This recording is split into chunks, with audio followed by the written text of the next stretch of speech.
Sobat Maestro, sesaat lagi Anda akan bersama-sama mengikuti pengajaran firman Allah yang disampaikan oleh hambanya Pastor Dorcas Daud dari Gereja Hope ACC. Selamat mendengarkan.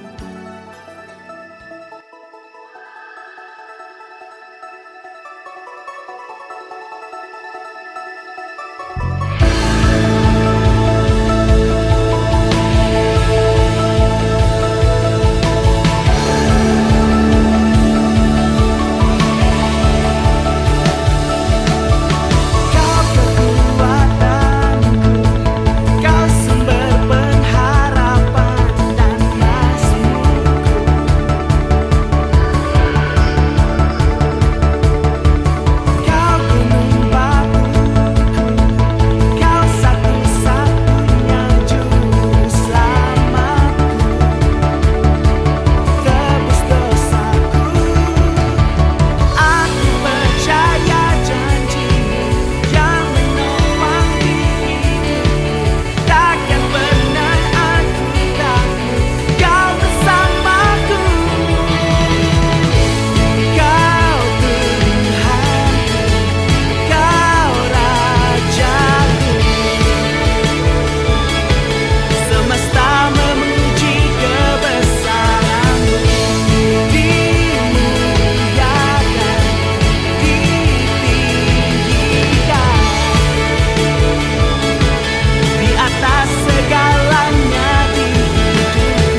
Shalom. Anda akan mendengarkan program Kuasa dalam Firman-Nya yang disampaikan oleh Pastor Dorcas Daud dari Hope ACC dan Dorcas Ministries. Selamat mendengarkan. Sejak kita dilahirkan baru, kita harus siap untuk mengalami perubahan. Kita harus siap diubah oleh Tuhan melalui Roh Kudus dan firman-Nya. Dan kita harus diubahkan di dalam segala bidang. Kita jangan lagi hidup sama seperti kita dahulu ketika belum dilahirkan baru. Namun kita sekarang hidup dalam kehidupan yang baru. Yang pertama yang diubahkan adalah posisi dan tempat tinggal kita. Dulu kita adalah orang dunia, orang buangan, anak haram. Tapi sekarang kita berpindah status, berubah status. Kita adalah anak Allah. Kita sekarang duduk di sebelah kanan Allah Bapa bersama dengan Tuhan Yesus. Dan kita punya tempat tinggal, yaitu hadirat Allah. Status berubah. Dan yang kedua, perubahan adalah sekarang perubahan di dalam cara hidup kita. Dulu cara hidup kita seperti orang dunia. Kita masih gemar melakukan dosa. Kita punya karakter orang dunia. Kita punya kebiasaan-kebiasaan orang dunia. Kita menjadi orang yang tidak percaya kepada Allah. Namun sekarang kita hidup sebagai orang rohani.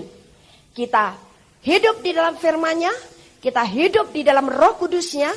Dan kita sekarang rela menjadi penyembah-penyembah Allah yang benar. Dulu kita menjadi orang yang sangat malas untuk menyembah Allah. Untuk memuji Dia. Untuk mempercayai Dia. Namun sejak kita dilahirkan baru, kita harus menjadi orang yang sekarang gemar menyembah Allah. Penyembahan membuka atmosfer di atas kita. Penyembahan itu berarti kita memberkati surga dan hadirat-Nya. Penyembahan berarti kita juga memberkati Tuhan Yesus. Seperti seorang wanita yang datang membawa minyak narwastu yang sangat mahal harganya. Tiba-tiba dia tuangkan minyak itu dari mulai ujung kepala Yesus sampai ke kakinya. Sampai membuat banyak orang menjadi gusar. Karena minyak narwastu itu sangat mahal harganya. Dan sampai dengan sekarang saudara, kalau kita pergi ke Israel, kita mau beli minyak narwastu itu memang sangat mahal harganya. Pak cc, itu harganya sudah $40. Karena memang minyak itu mahal sekali. Jadi orang lain menjadi gusar karena mereka belum punya hati seorang penyembah. Sehingga apa yang dikatakan oleh orang-orang itu, ini perempuan buang-buang duit. Minyak begitu mahal harganya sekarang dibuang begitu saja. Kenapa tidak dijual? Dan uangnya nanti dibagikan kepada orang-orang miskin. Orang-orang yang gusar hatinya itu belum punya hati yang mengasihi dan mempercayai Yesus. Itu sebabnya mereka belum punya hati seorang penyembah. Hati seorang penyembah adalah rela memberikan segala-galanya untuk Yesus. Itu adalah hati seorang penyembah. Rela memberikan uangnya, rela memberikan waktunya, rela memberikan harta bendanya, bahkan rela memberikan harga dirinya sendiri, hidupnya sendiri. Dan rela memberikan seluruh kehidupannya kepada Yesus. Itu adalah hati seorang penyembah. Dan kerajaan Allah mencari orang-orang yang berhati penyembah. Orang-orang yang berhati penyembah berarti adalah orang-orang yang beriman. Sekarang iman kita kepada siapa? Kita berkata iman kita kepada Yesus. Karena Yesus yang menebus hidup kita. Namun benarkah iman kita kepada Yesus itu disertai dengan hati penyembah di dalam hidup kita?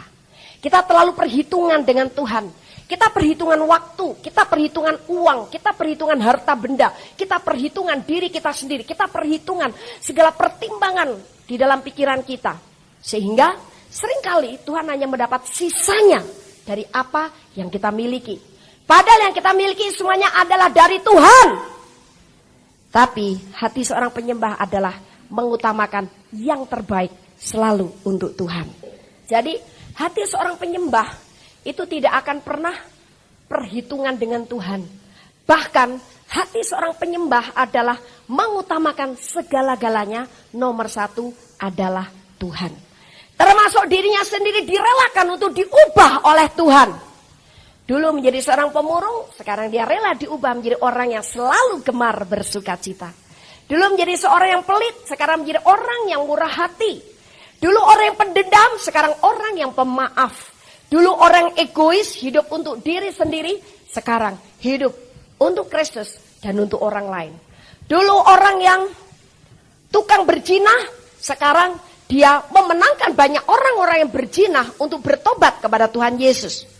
Dulu dia orang yang sakit-sakitan, sekarang rela dengan iman diubahkan menjadi orang yang selalu sehat. Bahkan akan membuat banyak orang hidup di dalam kesehatan ilahi. Itulah arti kata kita dilahirkan baru di dalam Yesus Kristus. Jadi harus ada perubahan. Dan perubahan ini akan terjadi kalau kita punya roh yang rela. Tanpa roh yang rela, baik firman Allah yang begitu berkuasa dan Roh Kudus yang begitu punya kekuatan yang luar biasa, tak mampu mengubahkan siapapun.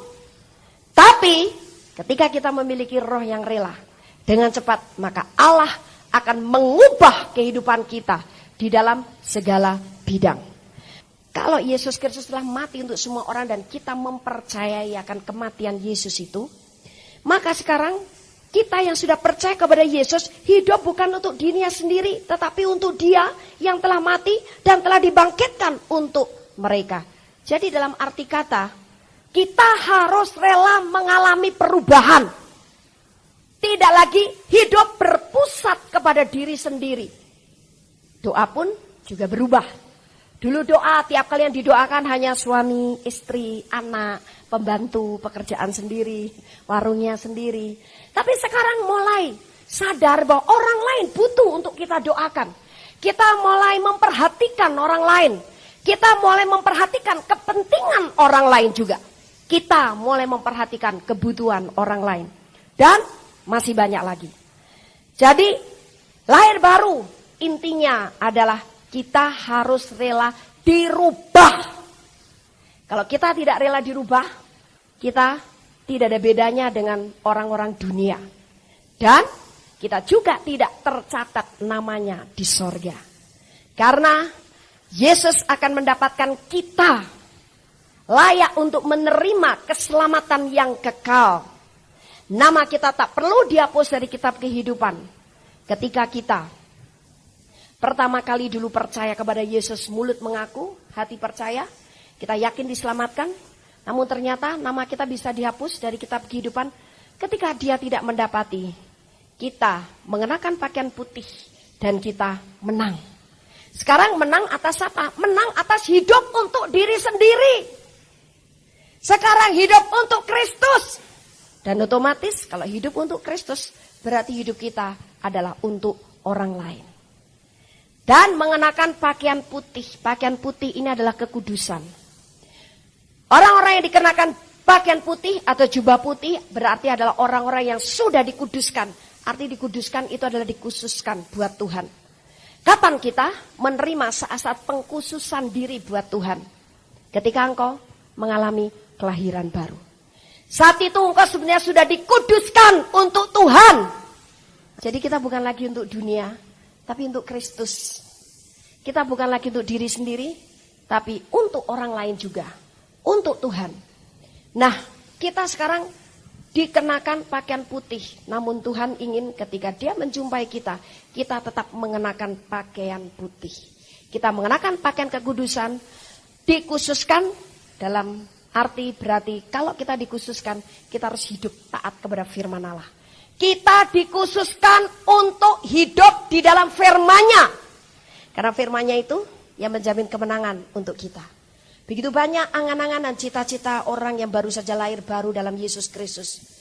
Dia ingin supaya usahanya maju, dia ingin supaya menang atas setan, dia ingin supaya hidupnya selalu sehat, dia ingin supaya diberkati, dia ingin supaya dapat jodoh yang setia, yang cinta Tuhan barangkali. Dia ingin supaya rumahnya bukan hanya satu, tapi sekarang menjadi 2 dan 3. Dia ingin supaya prestasi bekerjanya naik dan naik terus, disayang oleh bos. Begitu banyak cita-cita dan angan-angan orang-orang yang baru saja mengalami kelahiran baru. Namun mengapa semuanya itu tidak bisa terjadi? Walaupun itu sebenarnya menjadi hak orang-orang percaya. Karena statusnya sebagai anak Allah, sebagai orang-orang yang sudah diberi pengampunan dosa, berdamai dengan Allah, berhak menerima berkat daripada Allah. Karena ternyata dia tidak sadar bahwa sejak dia lahir hidupnya sebenarnya dikhususkan oleh Allah. Dikuduskan oleh Allah untuk tetap hidup di dalam firman Allah. Dan begitu banyak orang Kristen mengenyampingkan firman Allah. Tahu firman Allah, namun firman Allah itu tidak jadi pedoman bagi kehidupannya. Ada seorang ibu ini wanita karier yang berhasil sekali, tapi ternyata dalam bidang rumah tangganya dia tidak berhasil. Karena suaminya jarang sekali pulang, walaupun dengan alasan bisnis, punya banyak bisnis di luar pulau. Tapi kalau bisnis, mana hasilnya? Pulang bisa dihitung dengan jari dalam kurun waktu 1 tahun. Saya bilang, kalau begitu, rumah tangga Anda tidak layaknya seperti rumah tangga. Ya Bu, betul Bu. Sampai anak-anak ini kadang-kadang tidak ingat lagi wajah papahnya. Waduh, kalau anak-anak sudah tidak ingat lagi wajah papahnya, bagaimana bisa mencintai Allah Bapa dan bisa memandang wajah Allah Bapa? Wajah Bapa dunia saja tidak pernah lihat. Anak-anak tidak akan kepengen ketemu wajah Allah Bapa karena dia punya figur, ya, image yang salah tentang Bapaknya yang ada di dunia. Nah, jadi akhirnya kemudian dia mengeluh. Memang satu segi saya berhasil di dalam karier saya. Saya dipercaya oleh bos saya, namun di dalam hal rumah tangga saya gagal Ibu. Saya gagal menanamkan keinginan hati Allah untuk membina rumah tangga ini sebagai kerajaan Allah yang paling kecil di dunia. Bisa menjadi saksi Kristus. Sekarang anak-anak saya, satu ke utara, satu ke selatan. Sementara bapaknya tidak tahu dan saya juga tidak tahu apakah hari Minggu dia ibadah ke gereja atau dia baca firman dengan setia, berdoa dan sebagainya, karena jarang sekali pulang. Memang saya baca firman, saya berdoa, saya hari Minggu ke gereja, tapi pada kenyataannya hidup saya seperti ini. Saya langsung tahu kuncinya. Oke, betul Anda berdoa, betul Anda hari Minggu ke gereja, betul Anda baca firman, tapi firman tidak dilakukan dalam hidup Anda.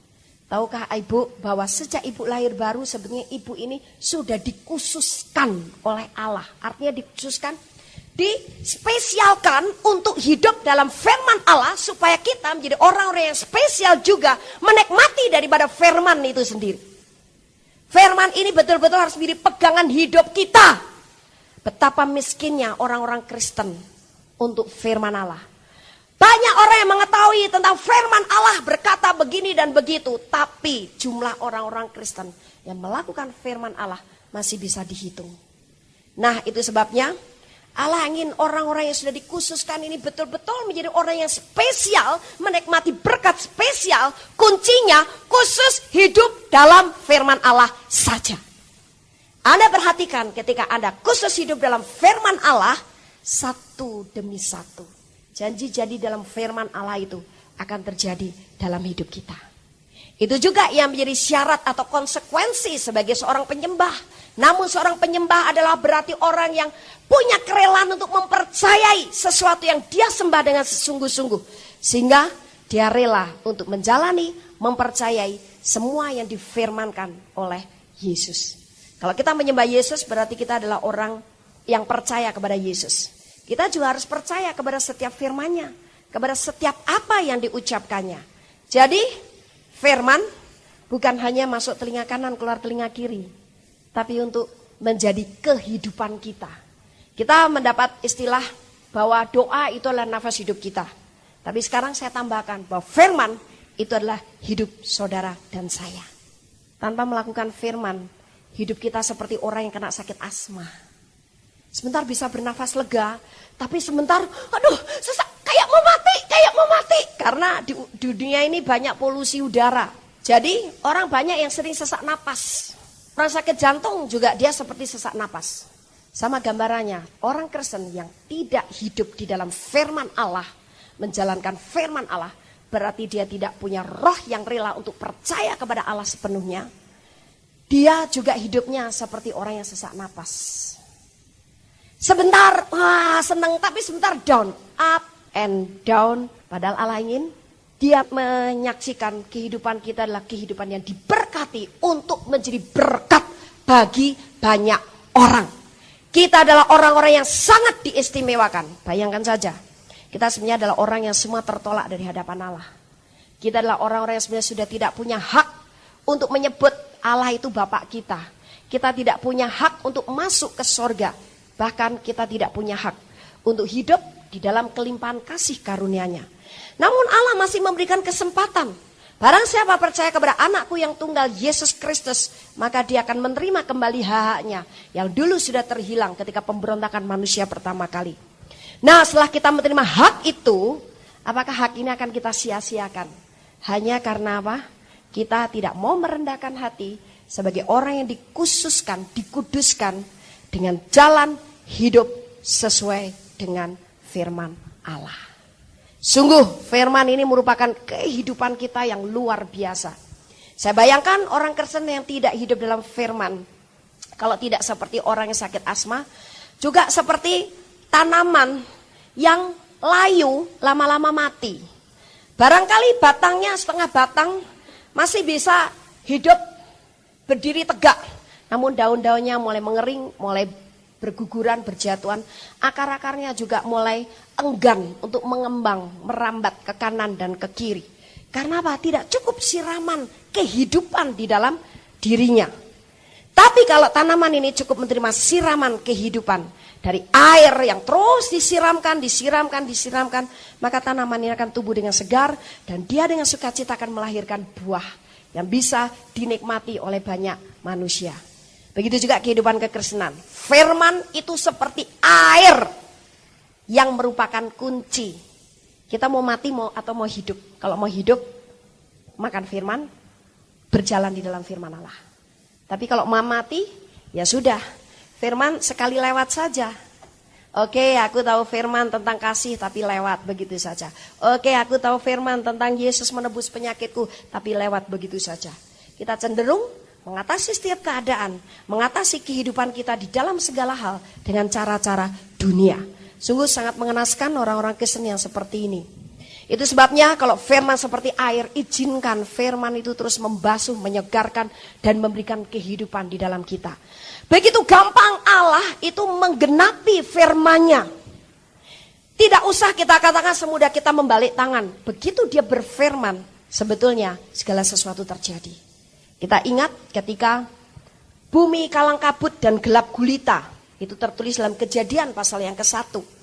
Bagaimana Allah membuat bumi yang gelap gulita, kacau balau, campur aduk jadi satu. Sekarang menjadi tertata dengan rapih, baik, begitu bagus, indah. Bahkan bisa dinikmati oleh semua makhluk ciptaannya. Hanya ketika Allah berfirman. Allah berfirman, jadilah terang. Maka Alkitab mencatat, terang pun jadilah. Kapan terang itu jadi? 10 tahun kemudian? 5 tahun kemudian? Setahun kemudian? 1 bulan kemudian? Tidak. Saat Allah berfirman, maka langsung jadi. Terpisahlah sekarang air dan daratan. Maka air dan tanah. Maka terjadilah lautan dan terjadilah daratan, pulau-pulau dan sebagainya. Kapan hal itu terjadi? Ketika saat itu juga Allah berfirman. Jadi sebetulnya ketika Anda menjumpai firman Allah, saat itu firman punya kuasa dan kekuatan untuk menggenapi apa yang dijanjikan oleh Allah. Tapi mengapa sekalipun kita baca firman dan baca firman, kok tidak terjadi ya? Masih harus menunggu setahun kemudian. Masih harus menunggu kadang-kadang 10 tahun kemudian. Mengapa? Padahal ketika Allah berfirman harusnya itu terjadi. Sebab kita tidak mengkuduskan diri atau melatih diri untuk menjadi manusia khusus yang memang terbiasa hidup di dalam firman. Kita masih menjadi orang Kristen yang bunglon. Lihat-lihat dulu dong situasinya. Kalau situasinya, waduh, ini soalnya yang ada di sekelilingku nih orang-orang dunia semua nih. Ya jangan terlalu kelihatan ekstrim lah, udahlah kalau makan-makan sama semua orang. Jangan berdoa keras-keras. Saudara, terlalu banyak kita toleransi kepada apa yang tidak berasal dari firman Allah. Coba kita mulai berhikmat dan bijaksana. Sebagai orang yang sudah dikhususkan oleh Allah, kita harus hidup secara spesial. Karena kita adalah orang-orang yang dispesialkan juga oleh Allah. Kita akan mendapat juga hak-hak dan berkat secara spesial. Itu sebabnya Kalau kita tahu bahwa segala sesuatu memang diperbolehkan, diberi keleluasan oleh Allah untuk kita punya free will, kehendak bebas memilih. Mana yang kita lakukan, mana yang akan kita perbuat, mana yang akan kita putuskan, mana yang kita ucapkan dan sebagainya. Tapi Paulus mengingatkan kita, bukan segala sesuatu berguna. Nah, kalau tidak berguna, untuk apa kita menyesuaikan diri? Kita kompromi. Demi karena apa? Demi karena perasaan. Aduh, ndak enak abis lingkungan saya orang-orang begitu sih. Aduh, ndak enak abis. Dan kemudian Paulus juga mengingatkan juga, segala sesuatu diperbolehkan, benar. Karena memang kemauan manusia, kehendak manusia itu diberi kebebasan oleh Allah, milih yang mana. Tapi bukan segala sesuatu membangun. Nah, sekarang kalau yang tidak membangun kerohanian kita sehingga hidup kita juga tidak terbangun, untuk apa kita menyesuaikan diri? Kita harus hidup sebagai orang yang dikhususkan berjalan di dalam firman Allah. Maka otomatis firman itu akan bekerja sesuai dengan yang dikehendaki oleh Allah. Karena setiap firman Allah yang ditabur tak pernah kembali dengan sia-sia. Dia selalu akan melaksanakan apa yang disuruhkan oleh Allah kepadanya. Jadi seketika itu, ketika kau menerima firman, harusnya terjadi. Saya makin cinta firman, saya makin begitu percaya dan saya tahu bahwa saya harus berjalan dalam firman, punya roh yang rela untuk tunduk dan taat kepada firman. Karena hari demi hari setiap firman secara otomatis digenapi oleh Tuhan dalam hidup saya. Sampai banyak hal saya tak perlu berdoa sampai bertalu-talu, meminta sampai berlama-lama. Hanya mempunyai keinginan di hati, tapi keinginan itu bukan hanya untuk melampiaskan hawa nafsu saya, tapi untuk sesuatu yang memuliakan Tuhan, untuk kepentingan pelayanan dan sebagainya, untuk kepentingan kerajaan Allah didirikan di atas muka bumi ini. Apa yang terjadi? Allah langsung berikan banyak hal. Saya butuh mobil untuk di Jakarta, Allah langsung berikan. Saya butuh kamera digital yang ada videonya, yang kecil saja. Saya hanya bilang di dalam hati, saya butuh itu buat kalau momen-momen istimewa Tuhan lakukan. Saya kadang-kadang tidak bisa ambil fotonya, tidak bisa merekam. Saya bergantung kepada orang lain. Tuhan kasih, saya bilang jangan terlalu gede Tuhan, tas saya sudah terlalu berat. Kasih yang kecil saja, dikasih sebesar korek api. Saya sudah lama, saya mau menghadiri konser Hillsong. Tuhan, aku mau. Saya nggak doa lama-lama, pengen di hati. Ada orang menaruh, oke Bu, kita pergi ke Sydney ya. Saya hanya bayar harga. Apa harga yang saya bayar kepada Tuhan? Punya roh yang rela untuk taat, hidup, berjalan di dalam firman-Nya. Hal yang tidak cocok dengan firman dan itu tidak membangun saya tidak mau kompromi. Hal-hal yang tidak cocok dengan firman dan itu tidak berguna untuk saya tidak mau terima. Hanya dengan berjalan pada firman Allah, secara otomatis Allah menggenapi janji-janjinya. Sebagai seorang penyembah, kita harus berani untuk mempercayai firman Allah. Nah, dengan demikian akan bisa berdiri teguh dengan kokoh dan kuat. Karena sejak kita dilahirkan baru, kita ini sekarang sudah diubahkan, tidak lagi menjadi manusia yang lemah, miskin, papa, tetapi kita sekarang menjadi orang yang kuat. Bahkan kita diubah menjadi prajurit-prajurit Kristus. Ada begitu banyak orang Kristen yang tidak rela menyucikan diri. Mereka menganggap enteng anugerah pengampunan di dalam Yesus Kristus. Dengan punya prinsip, ya sudahlah, salah-salah sedikit nanti minta ampun lagi aja kepada Tuhan Yesus. Kan pasti diampuni. Padahal kekristenan kita harus disertai dengan tindakan yang aktif untuk menyucikan diri. Sekali lagi, kita bisa menjadi suci sesudah dilahirkan baru kalau kita tetap hidup di dalam firman-Nya. Sehingga cara berpikir kita, tingkah laku kita, perkataan kita, perbuatan kita, hidup kita sama dengan firman Allah. Itu namanya menyucikan diri. Menyucikan diri bukan hanya dilayani pelepasan, itu salah satu bagian penyucian diri. Tapi disucikan oleh firman Allah. Jadi semua yang tidak cocok dengan firman harus rela, sekali lagi rela, dipotong dari hidup kita. Oh, ini aku berpikir begini, tidak cocok ternyata sama firman Allah. Kehendak Allah saya tidak begini, oke. Silakan Roh Kudus potong, pikiranku ini bukan pikiran Allah. Wah, tabiatku ini tidak sesuai dengan karakter Yesus. Oke, silakan Roh Kudus potong saja. Aku tidak mau lagi menjadi orang yang malas. Aku mau jadi orang yang rajin seperti Yesus. Dan firman-Mu bilang, biarlah rohmu terus menyala-nyala dan kerajinanmu jangan kendor. Layanilah Tuhan. Aku mau terus seperti itu. Ayo, terus sekarang potong saja nih roh pemalas. Oh, aku ini masih ada kesombongan nih. Oke, potong saja roh kesombongan. Walaupun ketika dipotong merasa sakit. Merasa sakit, kita banyak kali tersinggung. Karena ada banyak hal yang belum terpotong dalam kehidupan kita. Ingat baik-baik, ketika kita merasa tersinggung, berarti ada sesuatu yang bukan daripada Allah yang masih tersimpan dalam hidup kita dan sedang dipotong oleh Roh Kudus. Tapi ketika engkau sakit, engkau bertanya, oh gak mau Tuhan sakit, gak mau, pokoknya gak mau. Udah deh, aku keluar aja dari kelompok itu, gak mau orangnya begitu. Saya tersinggung di situ. Itu Anda tidak terpotong, hal-hal yang bukan dari Allah tidak terpotong, tetap bersembunyi di situ. Tapi ketika kita merendahkan hati, oke, saya dibeginikan, haleluya, ini lagi dipotong, berarti dalam saya ada kecongkakan, ada kesombongan. Kok saya tersinggung ya, diomong begitu. Oke Tuhan, aku mau dipotong yang itu, sehingga karakter Yesus ada di dalam saya. Nah jadi, menyucikan diri, merelakan hal yang bukan ditanam oleh Bapak kita, dipotong oleh firman. Dan itu adalah syarat, karena kalau kita dijumpai tidak seperti Yesus, nama kita dihapus dari kitab kehidupan. Saudara, kalau kita sudah mendalami ya Alkitab dari Kejadian sampai Wahyu, aduh, kita betul-betul tahu bahwa ternyata kekristenan itu sangat sempurna. Menjadi tidak sempurna karena kelakuan orang-orang Kristen sendiri yang banyak sekali tidak cocok dengan firman. Saudara, firman bukan hanya untuk diketahui, tapi untuk dilakukan. Sekalipun tidak cocok dengan keinginan hati kita, sekalipun tidak cocok dengan kebiasaan kita dan kebiasaan orang lain di sekitar kita, namun firman tetap firman. Semua bisa berubah. Langit dan bumi juga bisa berubah, bahkan bisa hancur. Tapi firman itu kekal. Bahkan sampai di sorga, firman nanti tetap kekal. Sebagai cermin bagaimana hidup saudara dan saya ketika kita masih di dunia. Allah tinggal membuka firman itu satu demi satu. Nah, sekarang lihat saja dirimu dulu. Bercerminlah dari firman ini. Ketika di dunia, kamu melakukan firman yang ini, kamu melakukan firman yang ini, kamu melakukan firman yang ini, kamu melakukan firman yang ini, atau tidak.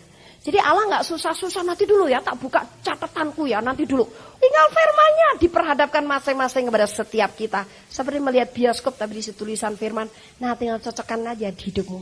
Cocok gak? Klop gak? Klop gak? Klop gak? Klop gak? Itu yang menjadi penentu adalah kita sendiri. Itu sebabnya mati dan hidup dikuasai oleh lidah. Barang siapa suka mengemakannya, dia memakan buahnya. Artinya, mati dan hidup aja di tangan kita sendiri. Begitu juga, keselamatan Anda kekal atau tidak, itu di tangan Anda sendiri. Kan hanya di tangan Yesus. Yesus memang sudah mati dan bangkit untuk kita. Tapi, kekekalan keselamatan yang sudah kita terima, itu penentunya adalah kita sendiri. Kuncinya ada di tangan kita. Nah, perkara-perkara dunia itu yang membuat kita beban yang sangat berat, yang akan membuat kita juga lelah, letih, lesu. Tapi kalau kita menggendong beban Yesus, dengan cara belajar dulu sebagai seorang murid, jadi tahu, oh cara-caranya bawa beban begini. Oke, aku tidak boleh mengandalkan kekuatan sendiri dalam menggendong beban ini, tapi mengandalkan kekuatan roh. Oh, saya harus berjalan di dalam firman-Nya. Karena firman-Nya itu adalah pelita bagi langkah-langkah kaki saya. Maka kita akan merasa enteng membawa beban itu. Menjalani beban pelayanan itu adalah satu hobi yang menyenangkan dan menggairahkan. Saya jadikan pelayanan itu adalah hobi yang menyenangkan dan menggairahkan saya. Itu sebabnya saya selalu mau punya roh yang rela, penuh tanggung jawab dan bersuka cita dalam keadaan apapun untuk menjalani tugas pelayanan itu. Paling parah ya, keadaan yang sangat melelahkan sebetulnya kalau dilihat secara daging itu adalah ketika mau KKR di Magelang. Karena orang Jakarta ngatur tiketnya salah. Dari Bandung kami naik pesawat yang jam 7, tapi dari Jakarta untuk ke Jogja kami naik pesawat yang jam 2.45. Nah, dari Jogja ke Magelang itu harus naik mobil lagi dijemput mereka. Sampai di Magelang itu jam 6:04. Hari pertama saya harus khotbah. Jam 6:04 baru terima kunci hotel.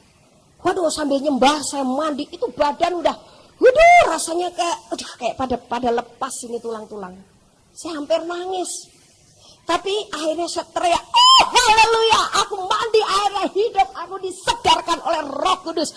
Haleluya, aku selalu bergairah dalam pelayanan. Tiba-tiba roh saya mendidih. Saya sama Pak Daud saja berangkat ke KKR. Yang lain enak bisa bobok. Pertama nih saya yang harus membajak hutan-hutan, menebangi hutan-hutan, membajak tanah yang masih keras, berbatu-batu. Tapi Roh Kudus luar biasa. Ketika dia tahu saya punya roh yang rela melakukan ini, saya tidak menguasai diri saya lagi, saya menyangkal diri. Saya tidak merasa lelah, malah Roh Kudus bekerja di depan saya, luar biasa. Dari mulai hari pertama ada seorang nona, itu tangannya keluar air banyak-banyak, itu adalah urapan minyak. 2 hari berturut-turut keluar terus saking banyaknya, itu sampai sama pengerja ditampung di dalam gelas aqua. Dan Joshua bilang, wah, ini luar biasa, saya exciting sekali, saya bergairah sekali. Saya ingat Silvania yang pertama terima Guldas, pernah dari tangannya mengeluarkan minyak sampai 10 barrel. Dan ketika dicium, itu minyak yang mengalir dari tangan nona ini, itu seperti wangi-wangi, wanginya seperti bunga mawar, tapi bukan bunga mawar. Terus si Joshua, ya begini nih baunya minyak, wangi sekali. Dan dia berjanji mau mengirimkan itu 1 botol kecil minyak yang keluar dari tangannya Silvania yang sebanyak 10 barrel, saudara. Itu miracle, mujizat yang luar biasa. Dan banyak orang ketika sakit tidak akan pakai minyak itu sembuh. Nah, saudara, Roh Kudus bekerja luar biasa. Dia hanya membutuhkan kerelaan saya untuk dipakai menjadi alatnya, bukan kehebatan tubuh saya, bukan kekuatan diri saya. Hanya kerelaan hati. Ketika saya mandi sambil berteriak, hal mana showernya air panasnya nggak jalan lagi. Waduh, sambil saya. Tapi ketika saya menyerahkan keinginan saya, hidup saya bilang, haleluya. Saya rela dipakai menjadi alatnya. Roh Kudus berjalan di depan saya, luar biasa. Nah, jadi saudara, belajarlah sekarang rela untuk mengganti beban. Bukan beban ikatan dengan perkara dunia lagi, tapi dengan beban pelayanan. Maka di situ ketika Allah melihat kesediaan hatimu, rela melakukan dengan tulus hati, dia bekerja luar biasa melalui Anda. Yoel 3 ayat 9 sampai 14. Maklumkanlah hal ini di antara bangsa-bangsa. Bersiaplah untuk peperangan, gerakkanlah para pahlawan, suruhlah semua prajurit tampil dan maju. Tempalah mata bajakmu menjadi pedang dan pisau-pisau pemangkasmu menjadi tombak. Baiklah orang yang tidak berdaya berkata, aku ini pahlawan, bergeraklah dan datanglah, hai segala bangsa dari segenap penjuru, dan berkumpullah ke sana. Bawalah turun ya Tuhan pahlawan-pahlawanmu. Baiklah bangsa-bangsa bergerak dan maju ke lembah Yosafat, sebab di sana aku akan duduk untuk menghakimi segala bangsa dari segenap penjuru. Ayunkanlah sabit, sebab sudah masa tuaian. Marilah iriklah, sebab sudah penuh tempat anggur, tempat-tempat pemerasan, kelimpahan. Sebab banyak kejahatan mereka. Banyak orang di lembah penentuan. Ya, sudah dekat hari Tuhan di lembah penentuan. Jadi inti daripada ayat-ayat yang kita baca tadi, Yoel pasal 3 9 sampai 14. Bangun! Jangan bermalas-malasan, jangan bobok terus, jangan tutup mata terus. Lihat ladang di sekelilingmu sudah mulai bangun.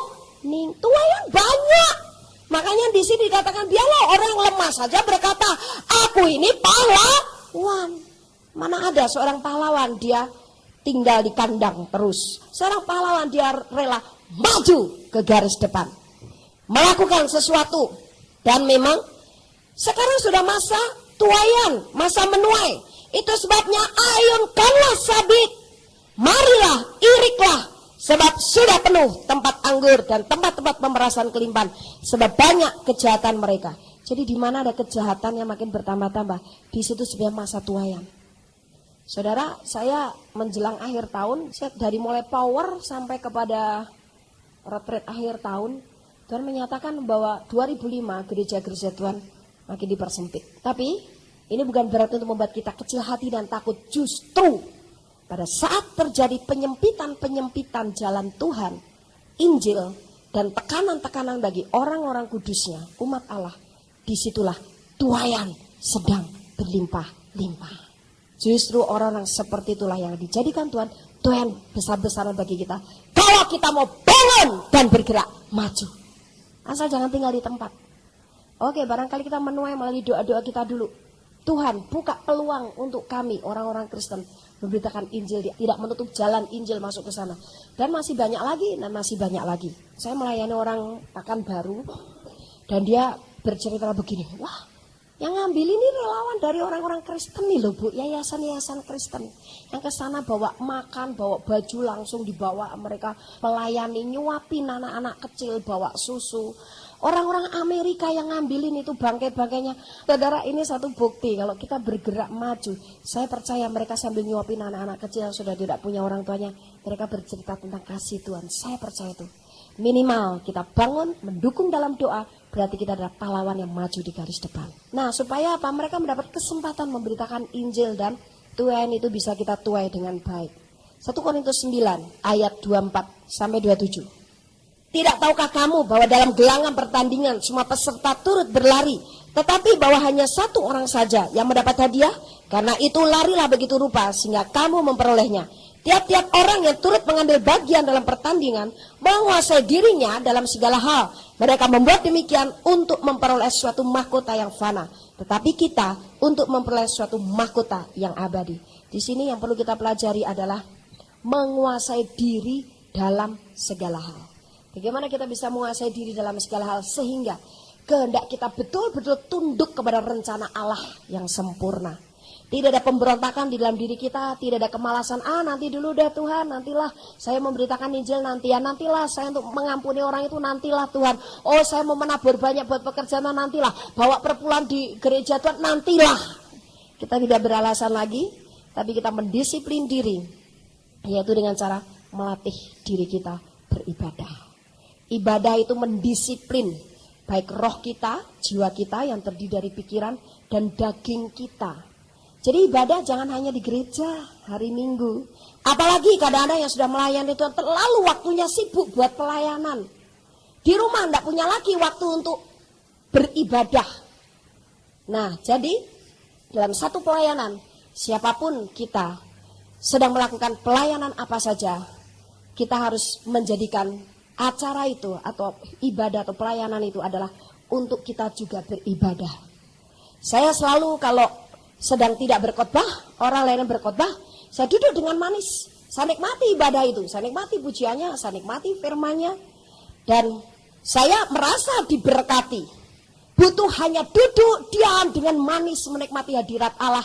Saya diberkati dengan luar biasa. Orang lain yang menjadi berkat untuk saya. Saya butuh itu. Selama ini saya terus menjadi berkat untuk banyak orang. Tapi sekarang saya saatnya hanya duduk manis di hadirat Allah, diberkati oleh Tuhan. Terakhir, Matius 6 ayat 24. Karena jika demikian, ia akan membenci yang seorang dan mengasihi yang lain.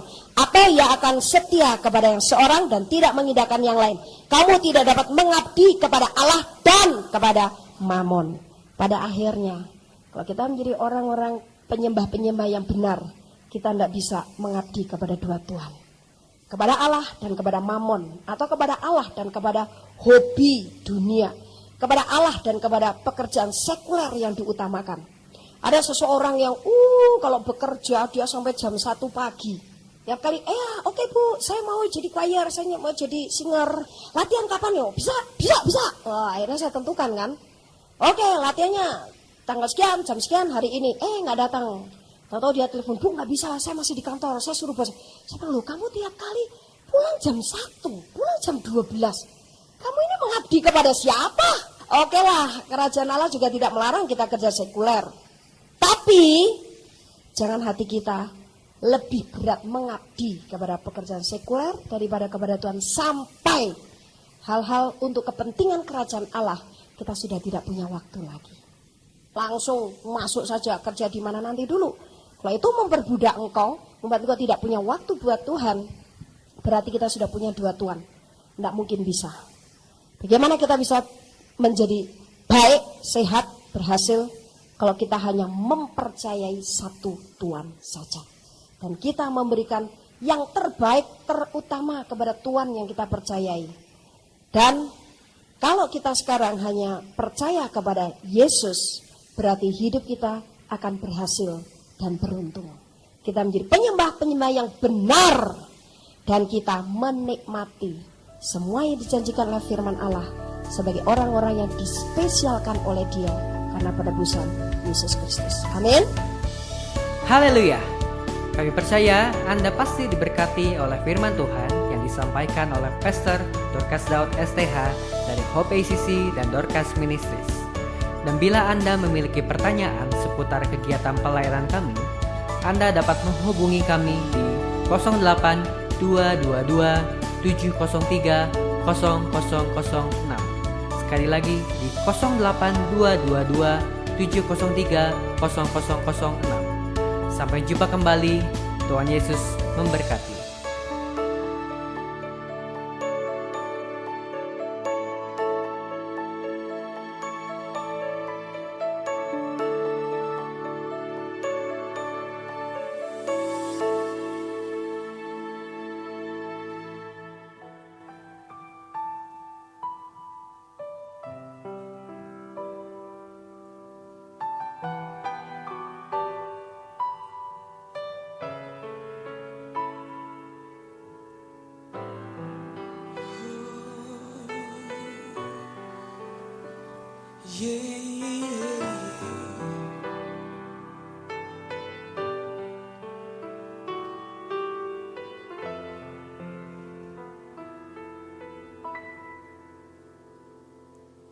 Ini aku, Tuhan, menghadap hadirat-Mu, menerima setiap janji dengan iman. Yang ku tahu janji-Mu, ya dan amin.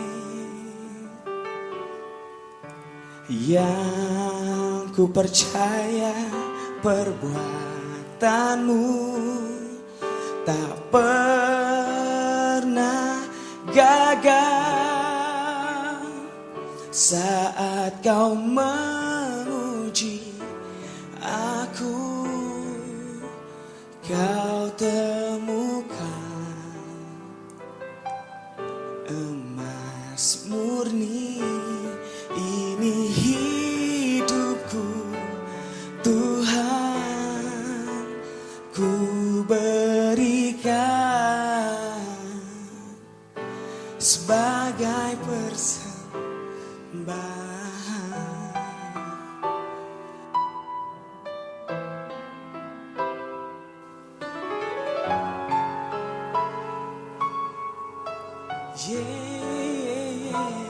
Ini aku, Tuhan, menghadap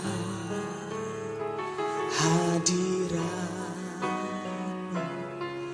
menerima setiap janji dengan iman. Yang ku tahu janji-Mu, ya dan amin. Yang ku percaya perbuatan-Mu tak pernah gagal. Saat Kau menguji aku, Kau temukan emas murni. Ini hidupku, Tuhan, ku berikan sebagai persembahan. Oh, oh, oh, oh. Yeah, yeah, yeah, yeah.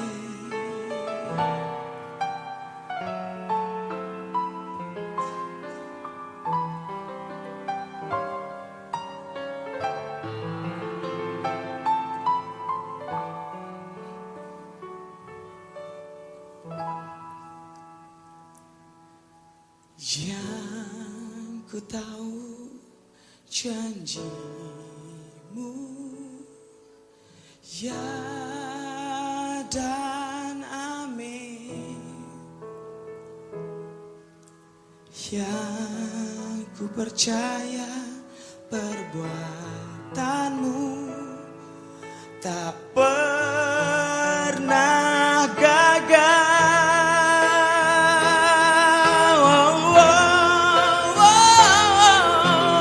Menguji aku, kau temukan emas murni. Ini hidupku, Tuhan, ku berikan sebagai persembahan. Oh, sebagai persembahan.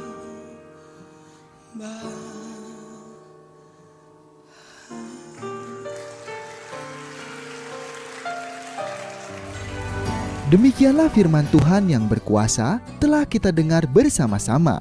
Dan kami percaya Anda sangat diberkati. Bagi yang membutuhkan pertumbuhan iman dan pelayanan lebih lanjut, Anda dapat menghubungi kami dan beribadah bersama dengan kami setiap hari Minggu di Gereja Hope ACC di ACC Center, Jalan Mekar Utama, nomor 31, lantai 3 Kompleks Mekarwangi, Bandung, pada jam 8.30. Ada kebaktian anak-anak pada jam yang sama.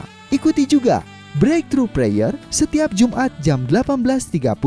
Jika Anda membutuhkan dukungan doa, Anda dapat mengirimkan SMS ke nomor 0822 2703 0006